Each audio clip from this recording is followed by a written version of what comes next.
Good morning. Well, again, it's Saturday morning, and I'm coming to you from my workstation at my kitchen table where I'm getting natural light from outside. This week, I'm going to talk about part 2. Last week, we talked about what you need to know before starting your lock journey. This week, we are going to talk about different types of locks and all of those different things. So, starter locks and how to maintain them on this week's Locks Talk.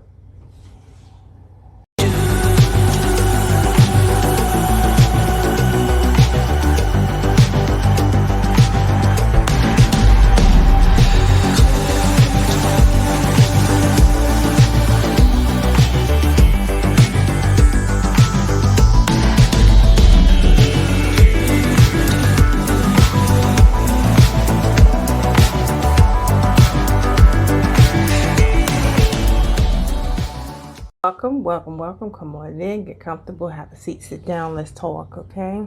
This week I'm going to talk about starting locks and how to maintain them. Now, again, I'm going to remind you that I will be reading from my blog with my computer's right here in front of me. If you would like to read ahead in any of my blogs, you can become a member on my website at www.pammylockswithlove74.com. And membership is free right now. It's not going to be that way forever. Also, don't forget to subscribe to my channel, share with your friends. This is not just for locks, but it's also for loose natural hair. So it's an all hair thing for me. I love looking and studying and continuing to study because what I got in school, basic 101 stuff, but education never stops, right? So get comfortable, have your coffee. I got mine. I'm working from my kitchen this morning because, again, I had a client that was here into my later hours. I was preparing her for her part in a wedding as a bridesmaid, and I really enjoyed doing that. So I will be posting pictures of that on my Instagram page once I get the final pictures of her in her gown and everything. So I'm excited to see that. So let's get into it, okay? As you see, I have a different pair of specs on this week. I do have several pairs now because I try to keep a pair in every room. I can't see, so I can't see. So let's get into it, okay? Starting locks and how to maintain them. Hello. And welcome back to Locks Talk, where I talk about all things locks and loose natural hair. This week, the discussion is primarily about locks. Okay, so we talked about what you need to know before you start locks. Now we're going to talk about getting into it, all right? But it's a transitional passageway from loose natural to locks. And I'm going to talk about the different ways to start locks, different types of locks, and different ways to maintain them. So let's jump right in to begin with the different methods of starting locks. I started my locks just over 7 years ago, and I did some research to figure out how I should go about it. I did a little research, and I will say there's a lot more information out now than it was even just 7 years ago. How weird is that, right? So as I said, the lock community and the education is ever evolving. The more information comes in and uploads and downloads, however you want to look at it, right? I attempted 3 ways to try before I found out the way I wanted to place my locks in. Now, okay, so the 3 ways that I tried to start my locks when I was attempting to start my locks was, if you hear outside noise, I apologize. My window is a little open, so you might hear birds or trucks going by, and I apologize. But the way I first started by trying to do a coil twist. No bueno, because my hair is really soft and curly. So put them in, the next day they was out, and I had a nice little curl in my hair. The curl was pretty, but I ain't had no locks, right? So then I said, okay, let me try the two-strand twist. I put them in, right? But they wouldn't stay. 2 or 3 days later, they also came out, and I just had this curly twist out in my hair because my hair, again, too soft. It wasn't staying by itself. And I didn't want to put rubber bands on the end because that breaks my hair. So I don't like using rubber bands in my hair. The third method, I said, okay, let me go get some natural hair and attach it and do the 2-strand again. And then once my roots start to lock, then I'll pull the attachment off, which was easy to do because, again, my hair texture is super soft, so it just pulled right off.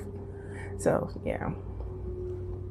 Okay, so back then, there were 4 primary ways to start locks. I tried 3 of the 4. Now, I just told you about the 3 ways that I tried to do it. And when I did the extensions, that stuck.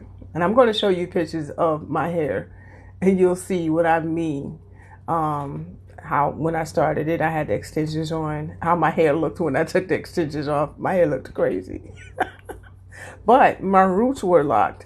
So it wasn't going to come undone. You know, I had to keep working on the ends getting where it needs to be, but my roots was locked and I was able to maintain it from there. So the 4 ways, there are traditional comb coil, braids, 2-strand twist, and the sponge. Those were the 4 ways, primary ways to start locks back then, right? Since then, the 5th method has been developed, and that's the instant or Insta-Locs. Now, Insta-Locs are generally done with lock extensions.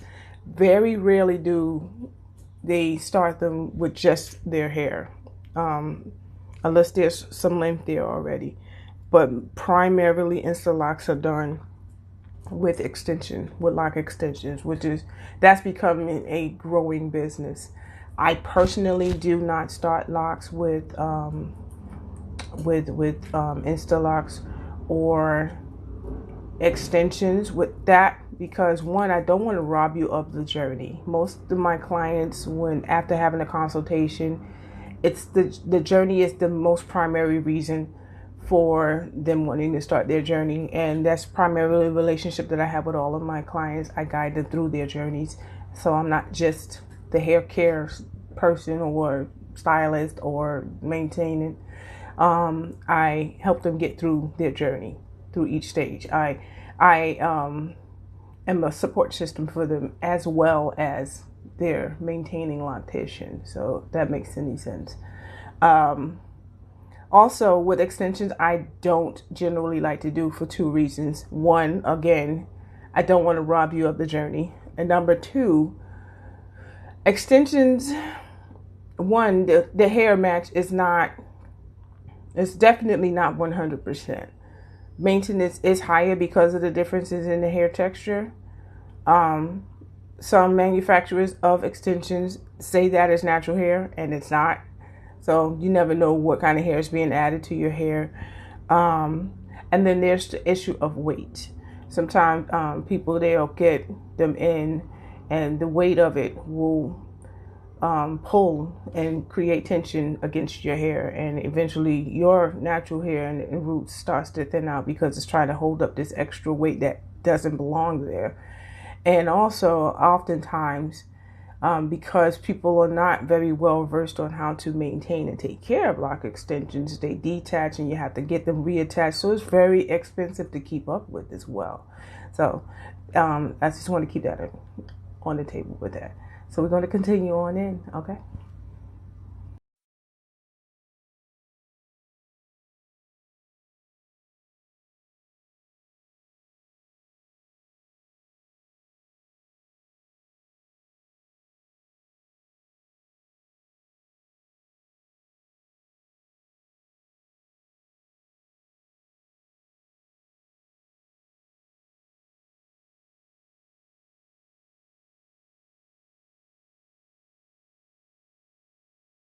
Okay, just to reiterate what I talked about last week and what you should know before you lock your hair. It's very important to prepare yourself and do the research before you get started. It doesn't matter if you're doing it yourself or if you find a loctician to do them for you.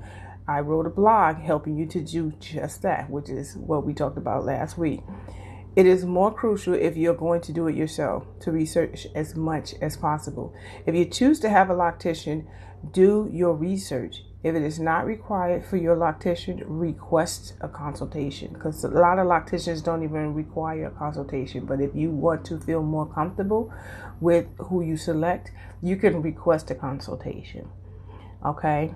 And if they still don't want to do a consultation, but you believe that they are an excellent loctician, you can always schedule a consultation with me just to get the information. But again, a consultation that I have with people that have their own locticians is not a battle between me and your loctician. It's to provide you with the information so that you're on track and knowing what is going on as you go through each process with your hair. So that way, if you need to ask questions, you know the right questions to ask because you're well versed on what's going on. Okay?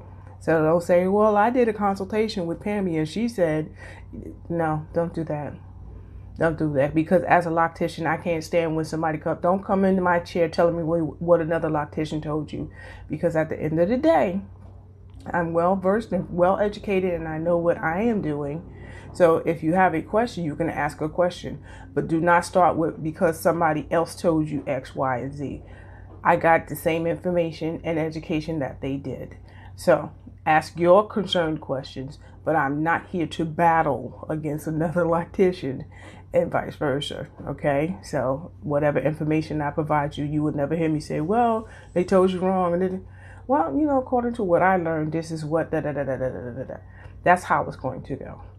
I'm not here to say if anybody's right or wrong about anything that they're doing or that they choose to do or methods that they choose to have when they work as a loctician. I have my methods, they have their methods, and that's how it's going to be. It is your choice to decide which one you're going to go with, right? So now that that's out of the way, let's continue here. If you choose to have a loctician, do your research and so on and so forth, right? Also, you should never start your locks without thorough wash. No conditioner, just wash your hair good, okay? And just a good clarifying wash to be sure that you start your journey off without any buildup of product in your hair. So a clarifying wash is really great. There are a lot of different great clarifying shampoos out there. I personally, at the moment, use Peculiar Roots ACV shampoo, which is a great clarifying shampoo.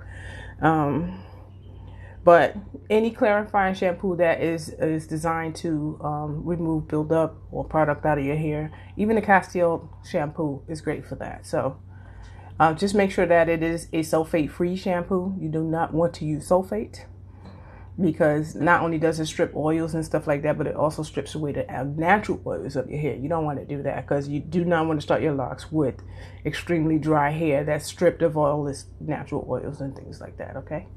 All right. Okay, so let's get into the different methods of starting locks, right? So before I get into the different types of locks I want to give you a bit more details on the 4 methods, or the methods that I was talking about, okay? The comb coil, right? The comb coil is the most traditional way to start locks. Coils require the most maintenance on retwisting. That's usually done, especially in the beginning, every 2 to 4 weeks, because those coils unravel. Now, depending on your hair type, because like when I have my clients who are 4B, 4C, their hair typically stays in place. So I can see them like once a month, every 4 weeks. And then as their hair locks, I spread out those appointments. So that's, it starts off where they're close together, and the appointments get further and further apart. Now, until the locks reach the budding stage, then you can get a retwist every 4 to 6 weeks until you're fully locked. The reason why this is the highest level of maintenance is because coil pose the highest risk of unraveling in the earlier stages of your lock journey, and often requires being retwisted several times due to softer hair texture and, in some of these cases, length. This generally happens the most at the nape of the neck, like back here, and the crown, which is like right at the top of the head up here. Your hair is like the softest right here, so a lot of times it unravels a lot up there. If you have locks already, or you're still like in your starter lock phase, you know exactly what I'm talking about, and it's annoying as hell. It is. Those, when they keep unraveling like that, it makes people want to give up and be like, oh my God, I don't want to do this. I don't want to do this. This is getting annoying. So yeah, that can get annoying. And it's a sensitive area of the head. So that's generally why it's important to make sure that that's the right choice for you, right? All right, so let's get on and move on. Okay, so number 2, two-strand twist.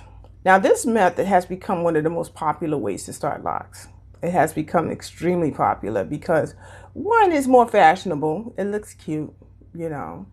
And even when it's like starting to look a little rugged, it's still cute as hell, right? So that's why it's become, and it's better, especially specifically with women, and when it comes to the two-strand twist, because there is this insecurity of not wanting to look really masculine, is the word that I've heard used. This is not me using my words, but using words that I hear. They say, oh, I feel like it just looks too masculine when you know, when it starts to get fluffy and stuff with the comb coils.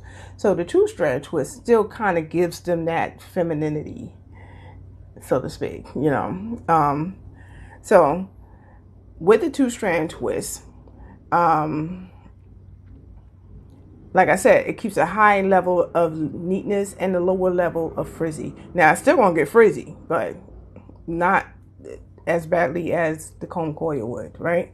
And maintain a retwist can occur every 4 to 6 weeks in the early stages, and then expand every 6 to 8 weeks. Now, I generally, when I do a two-strand twist, when I start somebody on a two-strand twist, I like to do their retwist like once every 6 weeks. Most people that I start with a two-strand twist, they want me to interlock their hair. That's most of my corporate clients. They want interlocked method to maintain their locks when you know, after starting them with a two-strand twist. Interesting, huh? Now we're on to number 3. Number 3, braids. Now, braids are another method, once the most popular method, but isn't as popular these days as it once was back in the day. Now it's still very popular, especially amongst men and young boys. They'll start off with braids and they'll just leave them bad boys in there for a little while, right? So most locks started with braids don't get their first retwist until at least 3 to 6 months into their journey.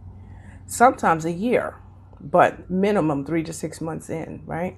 They simply maintain it with washing and keeping the frizz minimized, and some may require a retwist sooner depending on the speed of new growth, because some people, their hair grow like wildfire. I was like, whoa. I personally like to use braids when starting locks on young children, because with them being so active, it's the easiest way to maintain and keep them intact as their locks develop. And children generally don't like getting their hair done or manipulated. So if you start them off with plaits in their hair, they just leave them alone and wash their hair regularly and still oil their scalp and all of that stuff. And as it grows out, then you start to maintain it. Then it'd be easier. It's much easier on them. And you don't have to worry about the roots puffing up and starting to marry together because the hair is braided. So yeah, that's probably my most recommended way to start with young children, is with braids. That's just me. Number 4, lock sponge, brush, or twist comb, right? These 2 items are used to create sections and twist locks simultaneously throughout the hair. Now, the lock sponge is the little sponge. I'm going to put a picture up, but it's the little sponge that has the little holes in it, and some of them have like a little spike on it. I have a sponge that has both. One side is flat with the holes, the other side is spiky with the holes. You just, you know, in a rotating motion like that. What it does is it rotates the hair and creates these little coils as you do that. Now, the twist comb, now I don't know why they call it a twist comb. This little thing, it looks like a miniature tennis racket, as you see in the picture there. It's cute.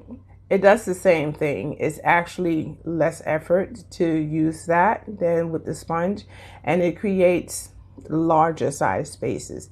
So it might be more beneficial for you to use the twist comb rather than the sponge. But my middle son, I started his locks with this sponge. So I have a few clients. I think I have 3 clients that I started with this sponge because their hair was pretty short when they started doing it. And they were sponging their hair every day. And eventually it stuck. Yeah. So like all of 8th grade, my middle son was sponging his hair every day before he went to school. And by the time he reached the end of 8th grade and it was time for him to go to his end of year spring dance, aka prom, I was able to separate all of the sections and create actual locks.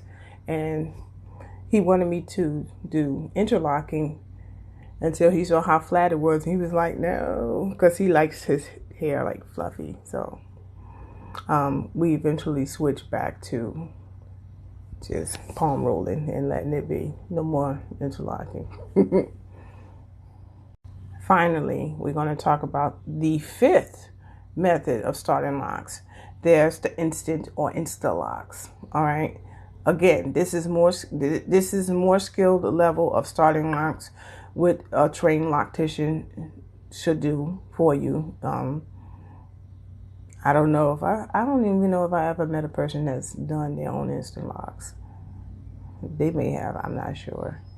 Insta-Locs skips through all of the stages you normally go through to reach fully locked locks. So Insta-Loc requires the use of a crochet needle hook to achieve them. I had one on the table here, but I don't now.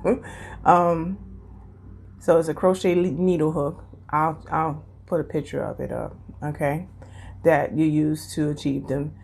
Extensions are often used and added to give the locks an even more neat and mature look to your locks. Be warned, the experience of the journey will not be included with this method. You are skipping through most of it, and therefore if you're looking for the experience of the journey or to feel that enthusiasm and excitement as you see people when they go through different stages, you're going to miss out on that. And if you're looking to have that, I would not recommend starting with instant locks or extensions.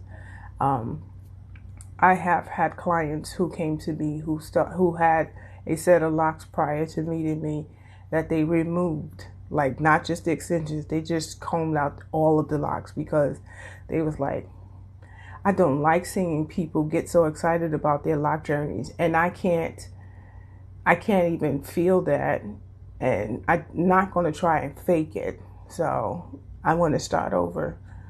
And I know, after they do a consultation with me, they realize that I'll be there to guide them through their journey.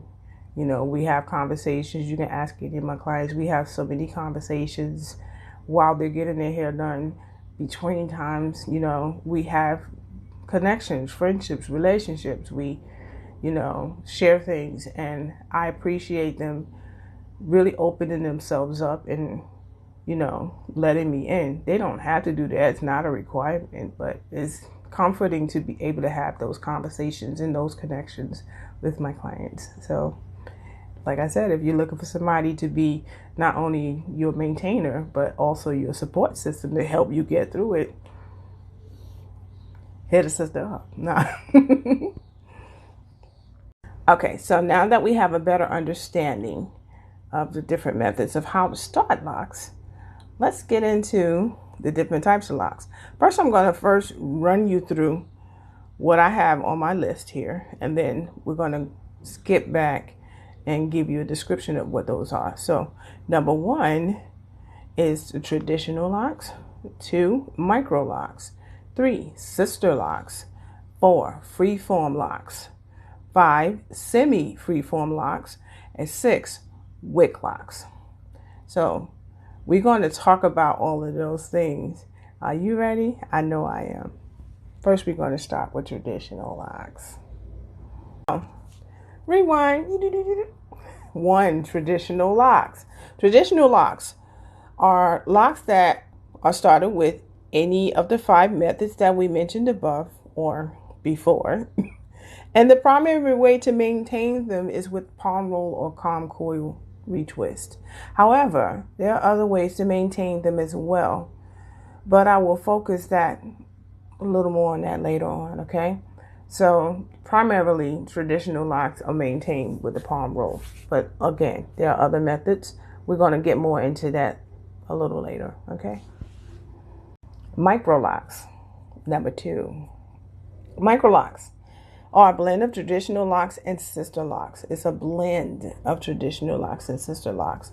They are started and maintained in the same manner as the traditional locks. However, the size is very small and resembles sister locks. Resembles because of its many-sized parts. Generally spoken, micro locks are a much smaller version of a traditional lock. Okay. Number 3, now we have sister locks. Sister locks, just to be clear, sister locks and micro locks are often mistaken as being the same, but they are not. They aren't. Okay? Sister locks require a trained and certified specialist to install them. Sister locks are installed in a specific way using specific tools designed specifically for sister locks, and it also is maintained in one specific way using a specific tool. I use specific a lot, right? Isn't that so specific? I'm corny. Don't pay me no attention. Sorry. We gotta lubricate the throat.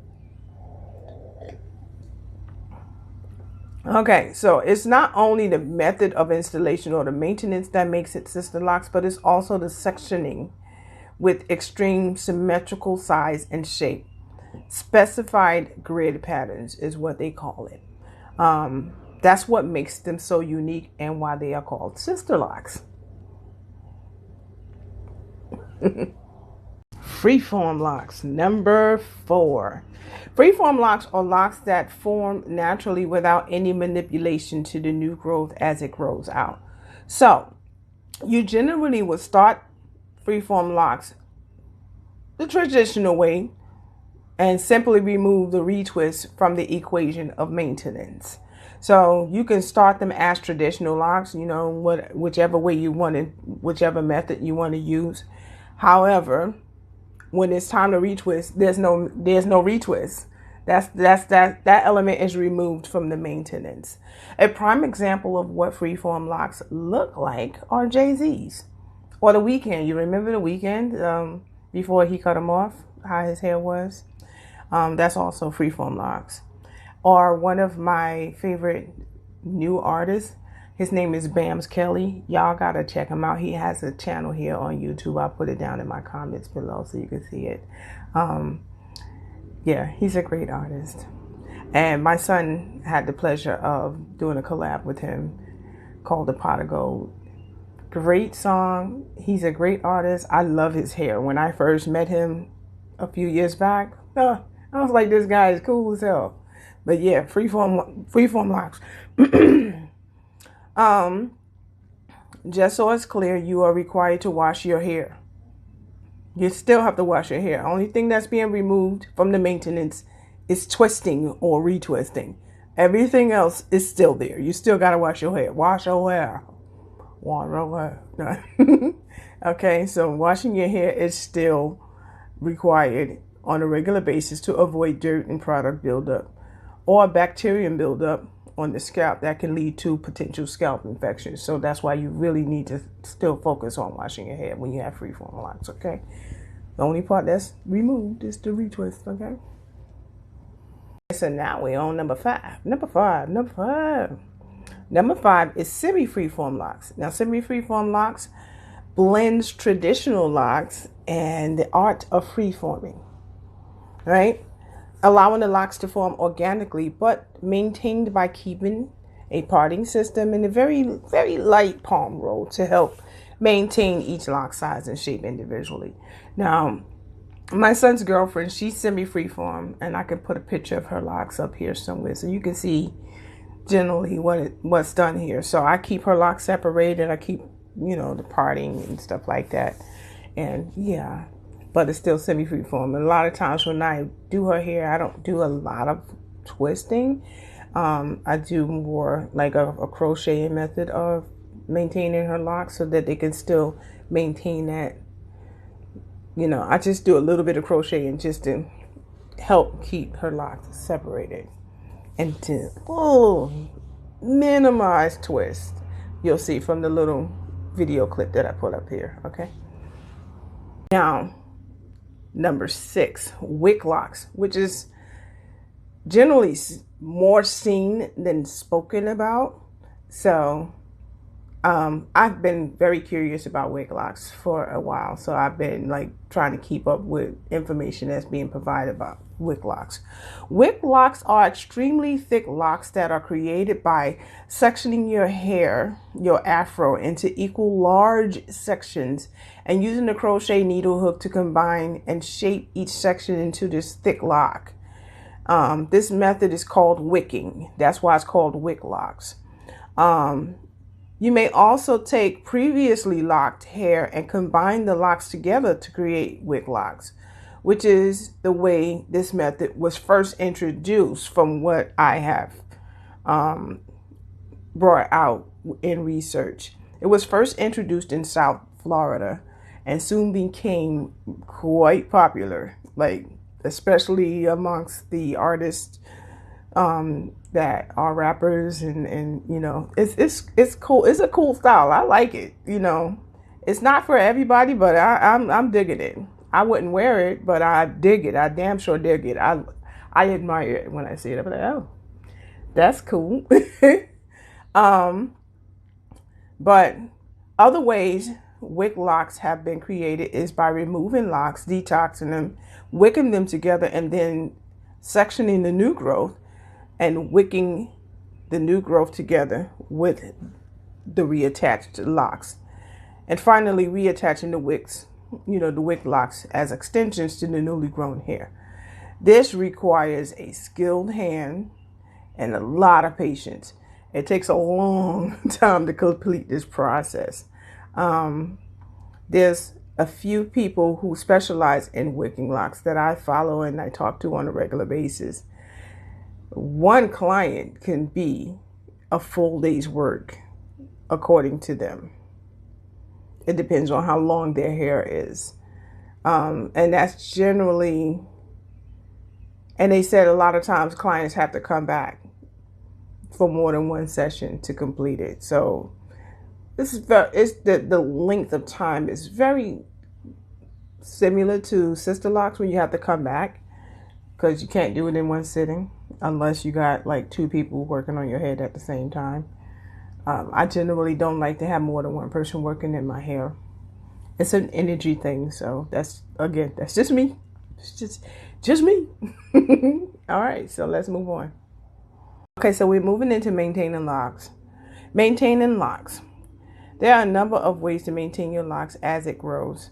I will discuss the 3 most popular ways. The 3 most popular ways. I'll say that again, the 3 most popular ways. I know there are other ways other than that, but I am going to talk about the 3 most popular ways to maintain your locks as they grow. First and foremost, the term retwist does not refer only to twisting. It has simply become the most common term to use for lock maintenance and freshening up your locks, okay? Washing your locks on a regular basis every 2 to 4 weeks at a time or less if necessary is very necessary for maintenance. This is to reduce dirt and product buildup on your scalp and locks. A moisture routine in most cases daily is also necessary for maintenance to ensure your locks retain moisture and do not become dry, dehydrated, and brittle over time. It is important to know your hair porosity in order to know how often or how much moisture will be required for your hair moisture routine. So make sure when you go get your hair, if you go to a loctician, ask them to see what your hair porosity is before they get started on your journey. That's part of the consultation, is to learn what your hair porosity is, your hair texture, your hair type overall. Okay, hair type consists of 4 agents. If you look back at General Hair 101 video that I posted. So make sure when it comes to developing your moisturizer routine, you need to learn what your hair porosity is. And next week's blog, we're going to talk about that more, okay? It is important to know your hair porosity, okay? Using products formulated specifically for locks is very important for locks maintenance. My favorite brand currently is Peculiar Roots. The three most popular methods of retwist as your lock grows are palm roll, comb coil twist, interlocking, and crochet wicking. Okay, I'll say it again. The three most popular methods of retwist as your locks grow are palm roll or the comb coil. That's one. Interlocking, that's two. And crochet wicking. So that's done with the crochet needle hook. All right. With the exception of the crochet method, your hair should always be damp when retwisting occurs. Never work with dry hair. And even though I said with the exception, I don't think you should work there with dry hair either. It should be slightly damp, but not too damp, because the crocheting method doesn't, the texture of your hair changes when it's wet. So you don't want it too wet or too damp, but give it some dampness, okay? Now that I've told you what those three methods are, we're going to break it down. Palm roll or comb coil twist. Comb coil twist is basically starting the twist with the comb and then removing the comb and then palm rolling it. So it's a combination of the two. This method is done as the new growth grows out and is twisted to maintain the shape of the lock as it forms. It is important to twist all your locks in the same direction. Be uniform, like with that, okay? Palm rolling or comb coil twist does not instantly lock the hair and may unravel often until the roots mature enough to bond and lock together. Lock gel or lock pomade is the most common product used with this method. Other products such as aloe gel or mousse are also used. Holistic locks are typically twisted with just water, essential oil blends, or a blend of both oil and water. Most often put protective styles in their locks to help anchor the twist in place for a longer period of time, so it can help it to mature and start to bond together. So this is done with an array of styles, but the most popular lock protective style is the two-strand rope twist or braids. Other styles are done as well, but I would typically not do too much styling because of the tension of pulling and things like that. So be careful with styling your hair too often.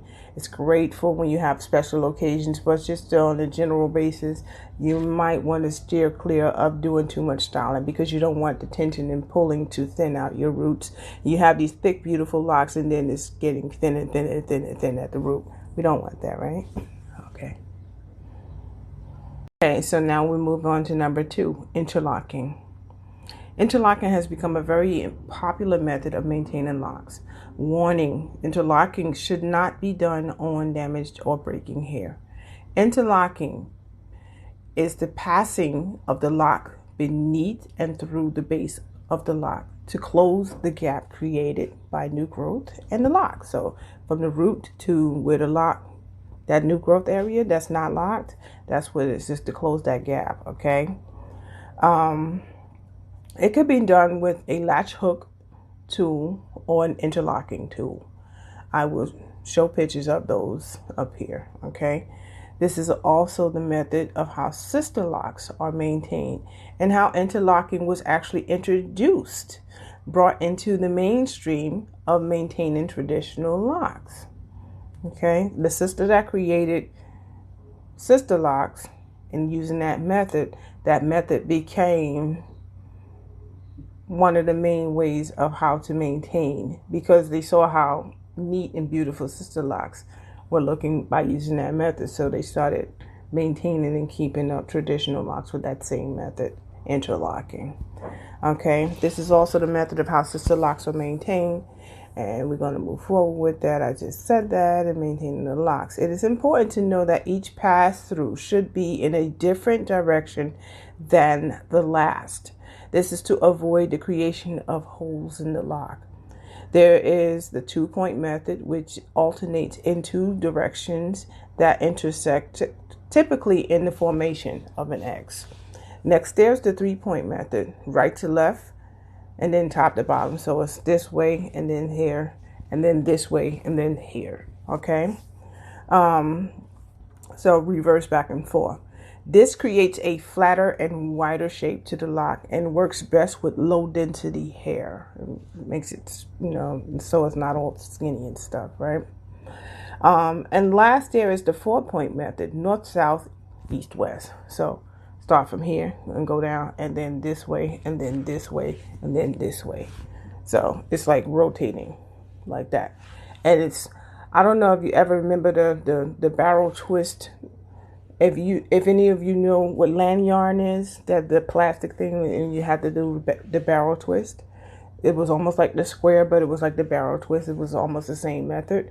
So that's the shape that the 4-point method of interlocking takes. It actually looks like, yeah, it's really nice. I love how it turns out for the complete method. So this method of interlocking is my favorite because it maintains the best shape to me. But you have to have a thicker density of hair. Your density has to be high for it to really benefit you. My oldest son, his hair has been interlocked from day one. I think after the first 2 times I retwisted his hair and saw that his hair was so thick in density, we switched to interlocking because it just was not staying. And a lot of times I get that complaint from a lot of people who have locks. They said, my hair is so thick, like literally the same day or a couple of days later, it's just undone, especially if they have thick locks on top of the fact that they have thick hair. It's not going to stay, right? So interlocking has become more of a method to maintain locks for that purpose. And neatness. Interlocking method allows longer periods between retwist appointments and maintenance, and maintains a higher level of neatness without having to use styling to keep locks in place. Products are not required for interlocking. However, be sure the hair is damped and combed to assure that there's no gaps left. So even with the new growth, make sure you separate that hair before you start interlocking, because you want to make sure you pass it through and not leave any gaps in between. That's where the lumps and bumps come into play, and you don't want to do that. That's not pretty. Not pretty. Finally, number 3, there's the crochet method. Now, crochet is the least popular method because it is time consuming, expensive, and sometimes painful if there's a slip of grip and not done with a skilled hand. Trust me, when I was training how to use that damn thing, my poor cuticles, those things hurt. Okay, this method of maintenance is done with the use of the crochet needle hook, and the crochet maintenance requires the least number of visits because the new growth is at a normal growth rate of about 1/2 inch per month. This visit is generally done on a quarterly basis. You are not typically required to add moisture to the hair for this method, but I recommend it to avoid breakage due to occasional snagging. So yeah, that's why I said you want to. Okay, so now we're going to move on to the parting and gridding pattern. Parting and grid pattern. Parting or grid pattern are important to determine the fullness and styling of your locks. If you have a thin or low density hair, this step is very important and should not be skipped. Okay, low density means you have a lower number of hair strands growing per square inch in your scalp. So even if you have a thicker texture hair type, if you have a low density and your parting pattern is not positioned in a way to create the illusion of fullness from the root, your scalp will be more exposed, giving the appearance of thinning and hair loss. Some of the best grid patterns for low density hair is flatter and wider parts, brick pattern, diamond shape, triangular, and my favorite, the scallop shape, is the best for low density hair, and it gives a great coverage to keep a full illusion from the roots of the lock. Okay, frizz is a big part of the process and is often the most annoying for those with locks. So let's talk briefly about the frizz. Remember the blog about what you should know before you get locks? What we talked about last week? Well, this recaps the part where I used the analogy of the caterpillar becoming the butterfly, and the frizz is what's needed to create the chrysalis, aka the cocoon, right? The frizz may be annoying, but it's very necessary for the process and should not be cut off. So don't cut off the frizz. You know, I've heard people say that the loctician cuts the frizz off. You don't want to do that. That really takes away from the process of your lock forming. Okay, so the frizz may be annoying, but it's very important. But there's a solution to keeping it under control. First, there's an individual hand wrapping up the frizz around the lock. This is going to take time and patience, but it's doable. It's important to choose a direction of wrapping for all of the locks. Its most common way to maintain frizz during the retwist is a method called locksmithing, seen in the separate video blog. I'll put a little clip of me locksmithing one of my son's locks. It's really short, so you see it up there. Locksmithing is using friction back and forth as pressure to wrap the hair, loose frizz around the lock in one direction. And finally, there's lock brushing.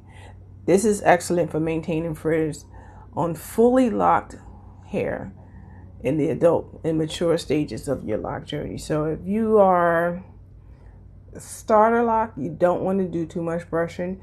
If you're in the budding phase, you can, but not too often, maybe once or twice a week. But once you become like adult or mature phase of your lock journey, then brushing can be done more often. I brush my hair very often, which is why, you know, I'm able to keep my frizz minimized. Yeah. Okay, so we've gone over all of the things that I wanted to go over with you as far as getting you prepped and giving you more information and knowledge on how to make your decision on whether or not you want to move forward with a lock journey. So I have given you all the general information you will need to research all in one place. This is to aid you in the deciding whether or not to go forward on your own or with a loctician, where to begin your lock journey and how to maintain it. If you choose to go with a loctician, be sure to have a consultation, and if they don't require it, request one with them before you begin, to assure that you are both on the same page and you are right fit to one another and how it pertains to your journey. Remember to own your power and make the right choice that's right for you. Learn as much as you can and about your loctician so that you can build a trusting relationship as you both navigate through your lock journey together. This is solely the purpose of why I require a consultation with all of my new clients. So even if you're not locked, whether you're locked or not locked, you're required to have a consultation with me, because it's important to know that we have a right fit for one another. In my maintaining and handling your hair, that's also an exchange of energy between us. And if our energies clash, I don't want that to taint your journey. So it just may not be a right fit for us. So it's not just about knowing whether or not you're going to commit to maintaining your hair. It's also about how you and I will be able to get along and maintaining your journey together, because I am very peaceful minded person, drama free and things like that. So I try to keep that kind of an environment for all of my clients, to make it as peaceful and gentle as possible for them. And that's very important for myself as well as my clients. So that's why I require a consultation. I hope that the information that I provided for you today was the information you will need to help you better understand, so that you can make a great decision for yourself, whether you move forward or not. Just on that side note, myself as a loctician and natural hair care specialist, When I say natural hair care specialist, is because I don't do anything that alters your hair from its natural state. I try to care for your hair as it is in its natural state. I provide protective styles like crochet braids and things like that. But doing silk presses, working with high heat, bleaching hair, relaxing hair, texturizing hair, I don't do any of those things. While I can do those because I'm qualified to do it, that's not the platform that I work from. So there are a lot of really great stylists out here, and I follow a lot of them here on YouTube and on Instagram and on TikTok, and their work is phenomenal. My cousin, she's a fantastic stylist. I have two cousins that are fantastic with natural hair, with doing silk presses and things like that. So a lot of times when I do get people asking me if they live in the area where they live, then I'll, refer them to them. But you have to understand that people choose certain platforms to work from, and that's why the consultation is necessary, to make sure that that's the platform, that's what you're looking for, because it may not be. And also remember that all locticians are not the same. Having the ability to do a palm roll and reach with somebody's hair is not all that it takes to be a loctician. Like I said, part of my specialty is guiding you through your journey and being a strong support system for you. So that's very important, especially for my clients. They know they can reach out to me whenever they need to, especially when they're having a crisis. If you're one of them, we know.